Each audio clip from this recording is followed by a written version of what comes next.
오늘 설교 말씀의 제목이 무엇입니까? 보고도 모르면 바보죠. 하나님의 은혜를 깨달은 날부터 좌우에 계신 분들에게 오늘이 그날입니다. 깨달음의 은혜를 받으시길 바랍니다. 오늘 성경 말씀은 본래 복음의 불모지였던 골로새 지역에 바울이 아니라 바울의 제자 에바브라가 가서 복음을 전했을 때 그 복음을 들은 골로새 사람들이 예수를 믿었다. 이건 얼마든지 있을 수 있는 일이잖아요. 그런데 사도 바울은 자기가 개척한 교회가 아니고 에바브라가 개척한 교회임에도 불구하고 다른 교회들처럼 고린도 교회나 데살로니가 교회나 빌립보 교회나 이런 교회들처럼 똑같이 비중을 가지고 골로새서를 기록해서 보낸 편지다. 저는 이 점을 굉장히 놀랍게 보고 있습니다. 내가 개척한 교회가 아닌데, 제자가 한 교회인데 똑같은 마음으로. 그럼 바울을 그렇게 감동시킨 이유가 뭔가? 오늘 1장 6절 보면 이 복음이 너에게 이름에 너희가 듣고 참으로 하나님의 은혜를 시작 깨달은 날부터 너희 중에서와 같이 또한 온 천하에서도 열매를 맺어 자라는도다. 바로 이 부분이라는 거예요. 듣고 이해하고 듣고 깨달을 수 있지만 그러나 이 교회는 그걸로 멈추지 아니하고 듣고 깨닫고 열매 맺고 그 영향력이 마게도냐 지역으로 확산되어 나갔다. 그래서 사도 바울이 너무 감격해서 이 골로새 편지를 보냈다라는 겁니다. 여기 깨달음이라는 이 단어는 확실히 알다, 이해하다, 인식하다라는 뜻인데 이거는 우리가 흔히 하는 것처럼 교육이나 훈련을 통해서 몰랐던 것을 알아간다라는 어떤 노력의 결과가 아니라 아무리 힘쓰고 애써도 알 수 없는 것을 하나님께서, 전지하신 하나님께서 성령을 보내어 깨우쳐 주실 때 이해가 되고 믿음을 주실 때 믿어지고 그리고 삶을 교정해 주실 때 그 변화가 일어나는 깨달음, 이게 오늘 바울이 칭찬한 골로새 교회의 깨달음이다라는 겁니다. 그러면 왜 우리에게도 이와 같은 깨달음이 필요합니까? 우리는 하나님을 볼 수 없습니다. 본 적도 없습니다. 그리고 우리는 예수 그리스도께서 십자가에 못 박혀 죽으시고 부활하신 모습을 본 적도 없습니다. 그런데 우리가 창조주 하나님을 아버지라고 부르고 예수 그리스도를 나의 구세주라고 믿는다는 것, 이거 세상 사람들이 볼 때 이거 공부한다고 이게 이해되어지고 믿어지는 게 아닙니다. 사도신경의 모든 내용들이 마찬가지입니다. 그런데 하나님께서, 천지를 만드신 하나님께서, 그리고 부활하신 주님께서 성령을 이 땅에 보내셔서 당신이 만드신 창조의 역사를 계시해 주시고 그리고 부활하신 예수님께서 당신의 부활을 우리에게 계시해 주실 때 우리가 그 현장을 목격하지 못했을지라도 본 것처럼, 들은 것처럼, 만난 것처럼 이해가 되고 믿어지기 때문에 우리가 신앙 고백을 하는 거다라는 거예요. 그러므로 깨달음은 너무 중요한 것입니다. 이해의 차원이나 감정의 차원이 아니라 인생의 삶의 방향을 전환시키기 때문입니다. 자, 우리가 잘 아는 예수님의 제자들, 3년 동안 예수님에게 직접 가르침과 훈련을 받았어요. 말씀하셨습니다. 인자가 예루살렘 올라가서 많은 고난을 당하고 죽은 후에 3일 후에 다시 살아날 거다. 들었어요. 그런데 막상 예수님께서 십자가에 달리시게 되자 제자들은 예수님을 버리고 뿔뿔이 흩어졌어요. 이 말은 무슨 뜻이에요? 들었지만 잊어버렸다라는 거예요. 그리고 말씀했지만 그걸 믿지 않았다라는 거예요. 실망과 회의에 사로잡힌 제자들이 뿔뿔이 흩어지는 가운데 예루살렘에서 11km 떨어진 엠마오라는 길로 내려가는 두 제자가 있었어요. 그들은 예수님 부활을 믿지 않았기 때문에. 그런데 부활하신 예수님이 그들과 동행하시면서 말씀하셨으나 몰랐어요. 부활하신 예수님은 그들에게 성경의 부활에 대한 예언의 말씀을 풀어주셨어요. 그리고 때가 되자 떡을 들어 축사하시고 그들에게 떼어주셨어요. 그때 비로소 육신의 떡을 먹고 말씀의 떡을 먹은 제자들의 눈이 열리면서 깨달아지면서 예수님 아니야. 그 순간 예수님은 사라지셨어요. 이 체험이 중요하다라는 말이 아니라, 그러면 그렇게 주님의 부활을 깨달은 제자들, 그들은 어떻게 되었나? 잘못된 길로 내려가던 인생의 방향을, 신앙의 방향을 어떻게 했어요? 유턴했다라는 거예요. 방향 전환했다라는 거예요. 터닝 포인트, 이것은 깨달음으로만이 시작되는 것이다. 오늘 우리들이 교회에 나와서 말씀을 들어요. 그리고 성경을 읽어요. 우리는 나름대로 지식을 가지고 있기 때문에 우리가 알고 있는 지식의 범위 안에서만 그것을 이해하려고 해요. 아는 거하고 믿는 거하고 틀리는 거예요. 그러면 우리는 교회를 오래 다녔기 때문에 성경에 대한 지식은 많이 있어요. 그런데 이걸 어떻게 믿어? 못 믿는 부분이 있다라는 거예요. 만약에 하나님의 말씀을 믿지 않는다면, 하나님의 말씀대로 살지 않는다면 예수 믿는 의미가 없는 것이고 교회 다닐 이유가 없는데 우리는 그런 행동을 하면서 교회를 다니고 있다라는 거예요. 그러면 우리에게는 읽고 암송하고 이런 노력과 더불어 반드시 그 수고가 헛되지 않도록, 하나님, 저는 창조의 현장을 가보지 못하고 부활의 주님을 만지지 못했지만 창조주 하나님께서 이 말씀이 깨달아지고 믿어지도록, 이 부활이 깨달아지고 믿어지도록 저의 영적인 우둔한 눈을 밝히시고 귀를 열으셔서 저도 이 말씀이 믿어지게 하옵소서. 이런 기도가 절대로 필요하다라는 거예요. 왜?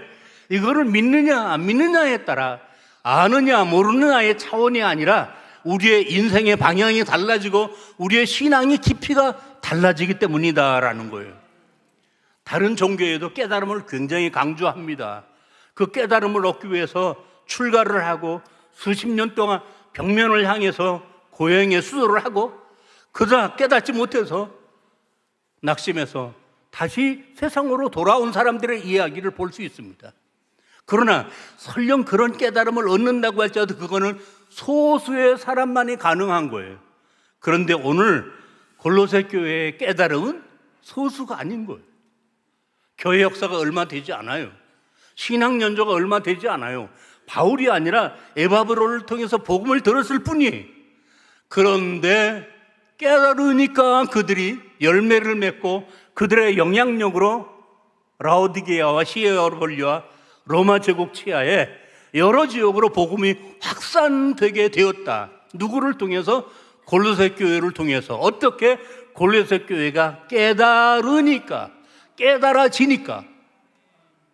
그러므로 오늘 우리가 성경을 읽거나 그리고 말씀을 듣고 지식으로 끝나는 신앙이 되지 말고 그게 깨달아져서 나의 심령의 변화를 일으키고 그 변화가 나의 삶의 방향을 바꾸고 그리고 그 영향력이 내 가족과 이웃에게 미쳐서 세상을 변화시키는 그런 사람들이 되게 하기 위하여 우리를 부르셨고 오늘 이 자리에 불러주신 줄로 믿습니다. 그러므로 아는 것으로 자랑하지 마세요. 성경을 한두 번 읽었다고 성경 전체를 알고 있는 듯 하지 마세요. 깨달아야 돼요. 믿어야 돼요. 그리고 믿는 대로 살아야 돼요. 그리고 선한 영향력을 맺혀야 된다라는 것입니다. 성경을 읽는 것, 성경 말씀을 듣는 것, 이걸로 그치지 말고 깨달아지는 축복이 있기를 주님의 이름으로 축복합니다. 그럼 깨닫기 위해서는 어떻게 해야 됩니까? 이게 중요하잖아요.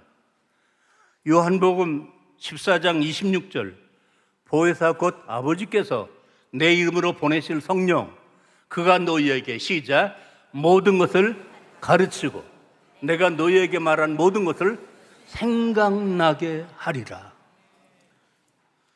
보기는 보아도 듣기는 들어도 깨닫지 못하고 믿어지지 않았는데 이 성경을 기록하게 하신 성령께서 우리에게 가정교사처럼 와주셔서 우리의 영적인 눈과 귀를 열어 이 말씀이 이해가 되고 믿어지게 하시는 그 은혜를 사모해야 된다. 하나님은 인격적인 하나님이시기 때문에 이런 말씀에 관심을 갖지 않고 그저 교회 생활하는 거와 성경을 읽고 아는 것으로 그치면 하나님은 더 이상 우리에게 은혜를 주실 이유가 없습니다. 사모하는 자에게 좋은 것 주십니다. 그러므로 은혜를 받기를 사모한다. 어떤 은혜? 깨달음의 은혜를 사모하시기를 바랍니다. 그리고 그거를 구해야 됩니다. 저에게 깨달음의 은혜를 주옵소서. 그리고 겸손히 기다려야 됩니다.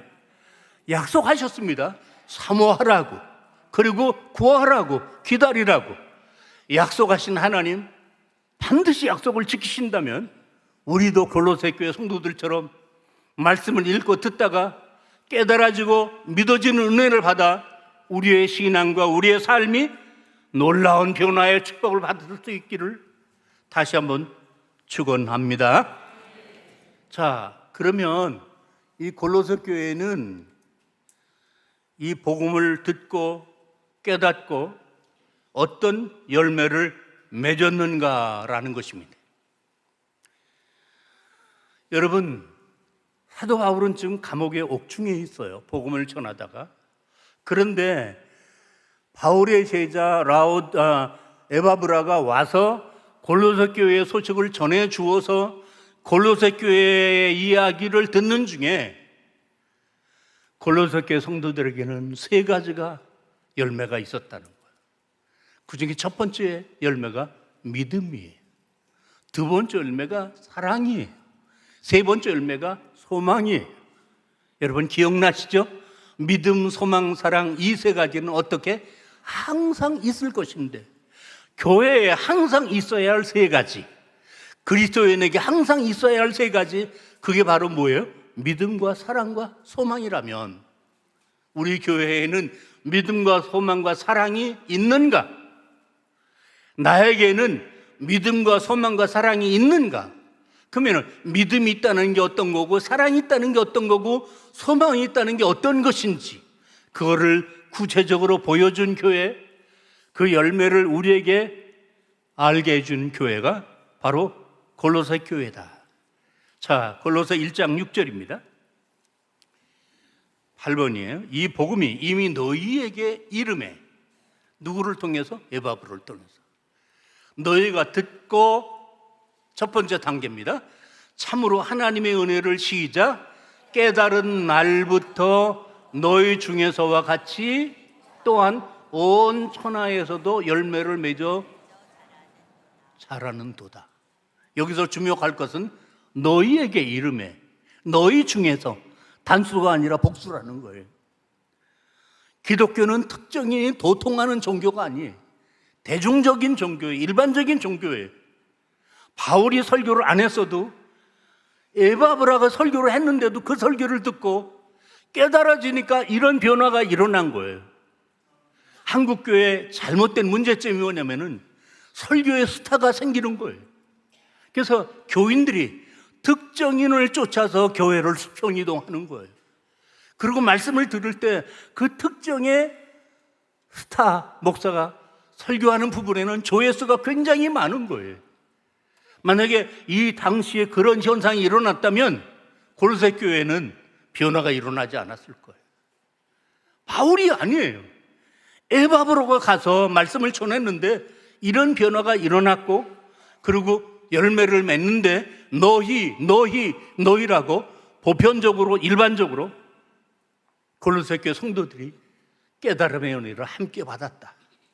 바로 이 말씀은 오늘 수원제일교회 성도들도 특정인만 아니라, 그리고 원로 목사의 설교만 아니라 담임 목사의 설교, 그리고 부목사님의 설교, 누가 설교를 하든지 그게 복음이라면 누가 설교하는 게 중요한 게 아니라 어떤 사람이 그 복음을 듣느냐가 중요하다면 나다라는 거, 나. 어느 시간에도 은혜를 받을 수 있는 거예요. 누구의 설교든지 깨달을 수 있는 거다라는 거예요. 이제 이 깨달음을 통해서 골로새 4장 13절, 그가 너희와 라오디게아에 있는 자들과 히에라볼리에 있는 자들을 위하여 많이 수고하는 것을 내가 증언하노라, 이렇게 정인이 되는 교회, 선교적인 교회가 되었다면 이 골로새 교회가 맺은 열매가 믿음, 소망, 사랑이라면 그 믿음은 어떤 믿음인가? 듣고, 바울이 듣고, 정말 이 교회는 믿음 있는 교회구나, 그렇게 인정한 믿음은 어떤 믿음인가? 그 지역은 지진지대. 최근에 대만에서 지진이 일어나서 막 건물이 붕괴되고 빌딩이 피사 사탑처럼 기울어진 모습을 보았는데, 정말 지진은 무서운 재난이, 그런 지진이 일어날 때마다 사람들은 육체적으로만 흔들리는 게 아니라 죽음의 두려움 때문에 믿음도 흔들리는.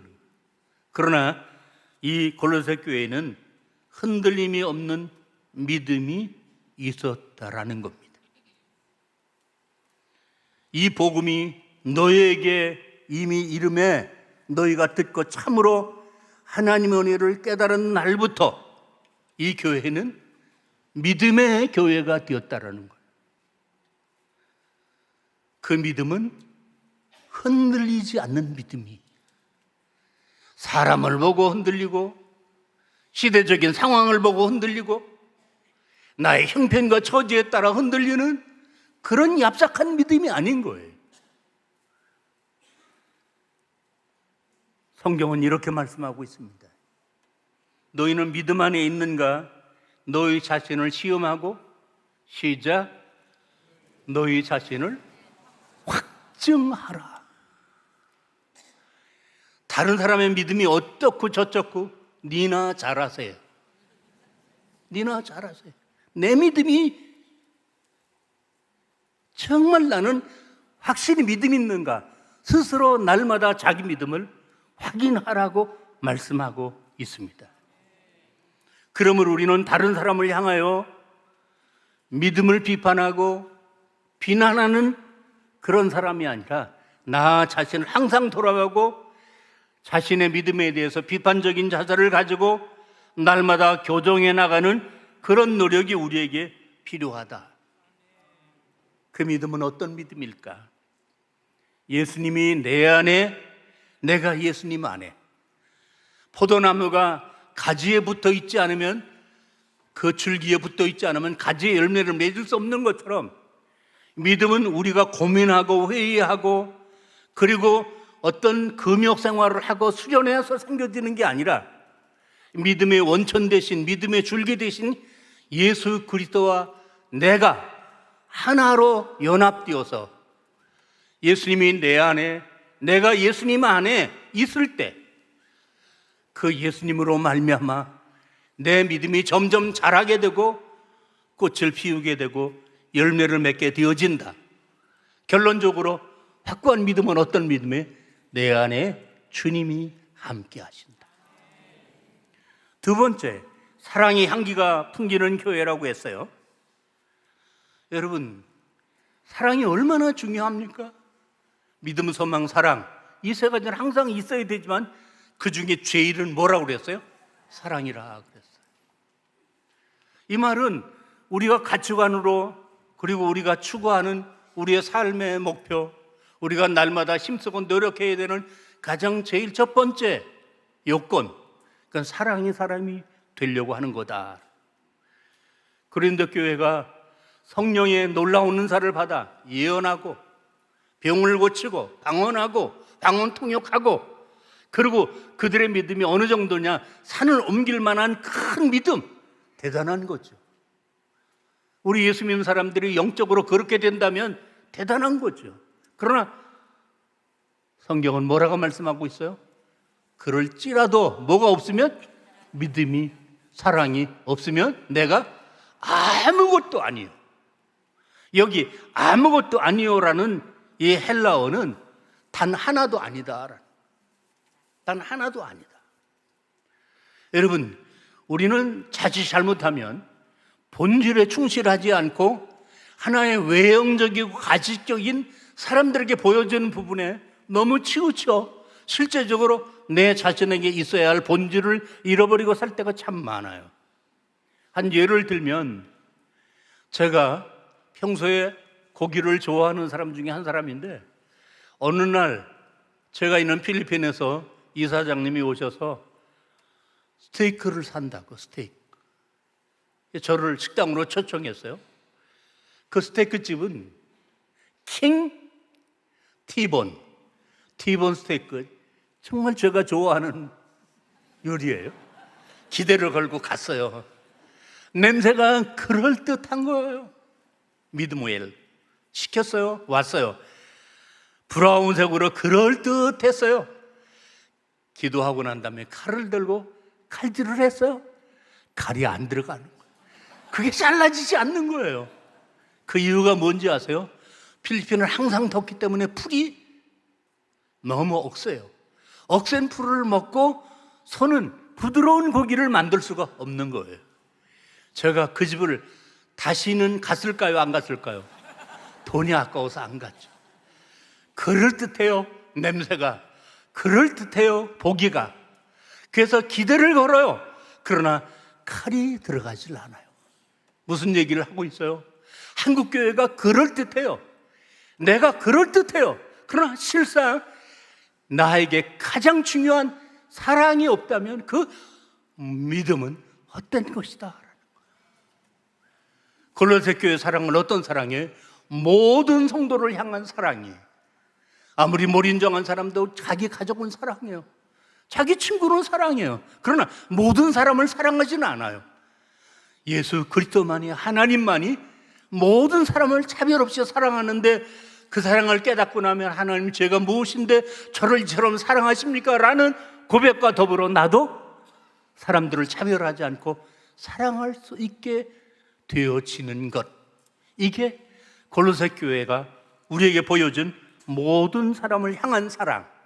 그래서 사도 바울은 골로새 1장 8절, 성령 안에서 너희의 사랑을 우리에게 고한 자니라. 골로새 교회들이 스스로 우리는 사랑이 있어 이렇게 말하지 않고 에바브라가 가서 골로새 교회 사랑을 전해 주었다. 여러분, 수원제일교회도 이런 사랑의 스토리가 있기를 바랍니다. 이 교회를 경험한 사람들이 수원제일교회 사랑의 이야기를 세상 사람들에게 나눌 수 있으면 우리 교회는 향기가 넘치는 교회요, 열매가 풍성한 교회인 줄로 믿습니다. 마지막으로 세 번째 뭐예요? 골로새 교회 성도들은 그렇게 지진이 자주 일어나고 그렇게 가난하고 어려운 시대에 그들이 이런 믿음을 지켜나갈 수 있었던 것이 무엇인가? 만약에 예수 믿고 부자가 됩니다. 예수 믿고 암병이 납니다. 예수 믿고 출세하고 성공합니다. 그대로 모든 게 되어진다면 우리 전도할 필요가 없어요. 왜? 그렇게 좋은 종교를 왜 안 믿습니까? 그러나 예수 믿는 사람들 중에도 암에 걸리고 예수 믿는 사람들 중에도 가난하고 어려운 사람들이 있으니까 세상 사람들이 볼 때는 믿는 사람이나 안 믿는 사람이나 뭐가 달라? 예수를 믿어야 될 필요를 못 느낀다라는 거예요. 그러나 보십시오. 아무리 부귀원세, 아무리 건강, 그거 100년이 갑니까? 1000년이 갑니까? 때가면 늙습니다. 때가 되면 병듭니다. 때가 되면 죽습니다. 죽으면 모든 것을 썰어갑니다. 이 공식에 예외가 될 사람이 누가 있습니까?